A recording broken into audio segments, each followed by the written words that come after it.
This is the most crucial moment for every student during Airborne School. The moment the parachute deploys after jumping. If anything is wrong with the parachute itself, no amount of training can stave off a potential disaster.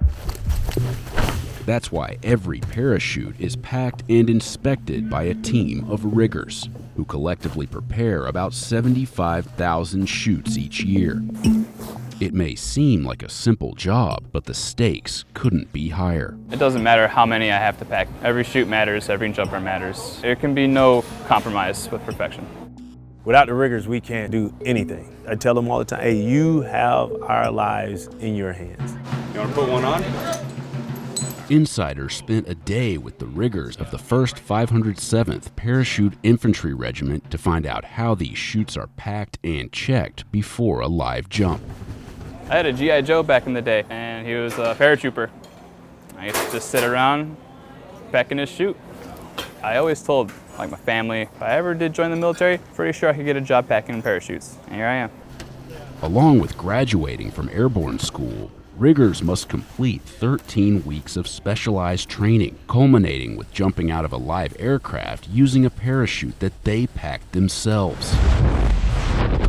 To fully understand the gravity of the equipment that you are preparing for a jumper who's putting his life in your hands as the parachute packer. I don't believe that you can fully comprehend that unless you are prepared to take that leap yourself. Base pay for a rigger is about $22,000 a year. It increases with experience and ascension in rank.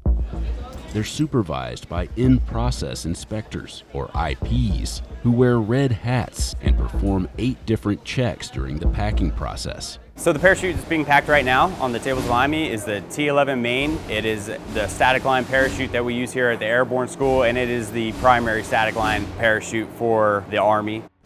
Each T11 parachute costs about $4,000 and takes 24 to 30 minutes to fully pack. Serial number 40884. We verify that we have the correct information in the book. So in event of a situation, the information can be tracked down and traced back to who packed it, when it was packed, who inspected it.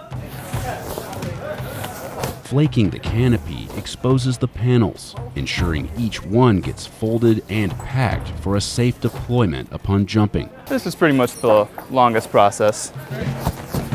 The air channel must be clear so that it can inflate properly. This is my line separator. Put it in between a group of lines, and I place a packing weight on top. 28 suspension lines connect the parachute's canopy to the harness, separated into 4 groups. So I'm going to verify that I don't have any twists, turns, or tangles. My IP is down there, making sure that they're not tangled. My IP will count the panels of the parachute. You should have 15 on that side and 13 on this side. I'm starting the long fold. I grab my sleeve. Now I can begin to pull the chute into the deployment bag. Now I can begin stowing.